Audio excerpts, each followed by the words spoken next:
est le nom d'un quartier populaire de Liège situé sur la rive droite d'une dérivation de la Meuse, au-delà de l'île d'Outremeuse, au débouché de celle-ci, vers les hauteurs au sud. Ce quartier très populaire était autrefois situé hors les murs, aux grandes dames des habitants, exposés ainsi aux brutalités des brigands et de la guerre.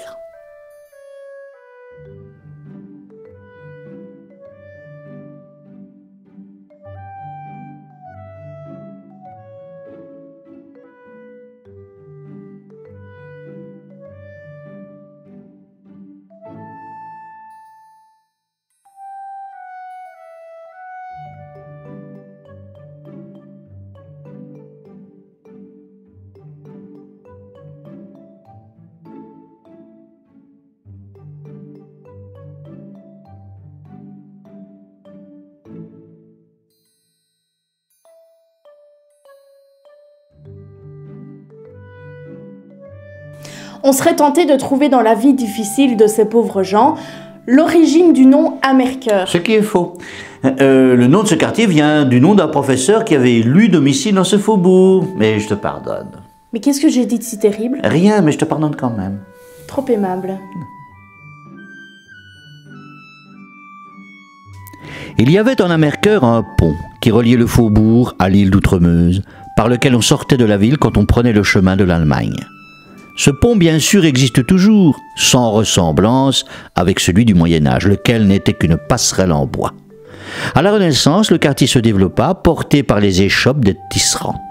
Une muraille fut érigée, avec une porte fortifiée et un pont de pierre.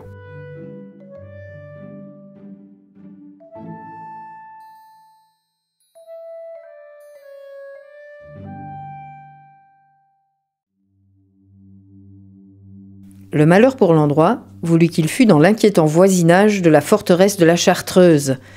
Celle-ci protégeait la cité au sud, tandis que la citadelle de Saint-Walburge la protégeait au nord. Ce verrou stratégique fut d'abord un simple couvent fortifié au temps des guerres de Louis XIV. Investi par les troupes du maréchal de Boufflers en 1691, au prix d'une terrible destruction du quartier d'Amercœur tout autour, ce point fortifié servit d'appui au pilonnage de la ville. Celle-ci fut sévèrement endommagée et c'est dans cet épisode que la Violette vola en éclats. Nous avons déjà raconté cet épisode. Le pire pour Amercœur survint au lendemain de la Révolution en juillet 1794 lorsque les Français chassèrent les alliés autrichiens du dernier prince-évêque. Ces Kaiserlichs, comme on disait, avaient dû décamper sous les crachats et les vociférations de la foule. Plusieurs de ces mercenaires avaient même été lynchés. Pour se venger, les Soudards, installés sur les hauteurs de la Chartreuse où ils s'étaient retranchés, bombardèrent Amercœur avec des boulets incendiaires. Des centaines d'habitations furent réduites en cendres. Lorsque Bonaparte, alors premier consul, passa par Amercœur en 1803, le spectacle des ruines nombreuses et de l'abandon dans lequel se trouvaient les habitants le désola au point qu'il décida de subventionner la reconstruction. Ce fut là un de ses titres de gloire à Liège. Oui, je sais. Ingres, dans son portrait du premier consul, montre Bonaparte avec la main posée sur un document où on peut lire « Quartier d'Amercœur rebâti ». Oui, et Bonaparte voulait montrer aussi la bienveillance de la République française pour la cité nouvellement annexée. Bienveillance d'autant plus généreuse qu'il avait été accueilli par la population avec un enthousiasme hystérique. Hystérique à Liège? Tu m'étonnes. Le cœur de Liège battait fort pour l'empereur.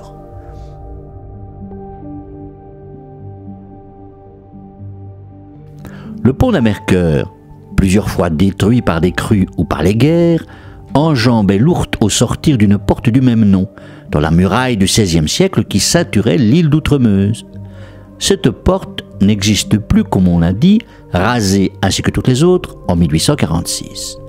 Cette destruction eut lieu quand on construisit la dérivation. Celle-ci est un allongement de la Meuse pour collecter les nombreux bras de l'Ourthe. C'est la dérivation de la Meuse qu'enjambe aujourd'hui le pont d'Amercœur.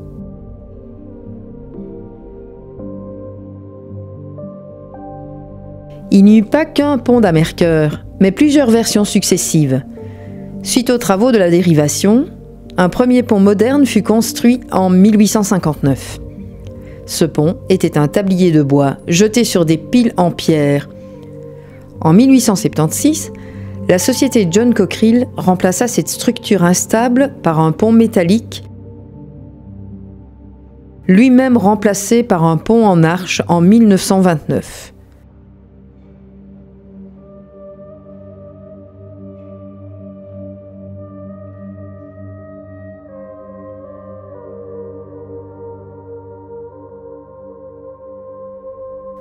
Ce pont fut finalement élargi en 1981. C'est ce pont que nous empruntons aujourd'hui.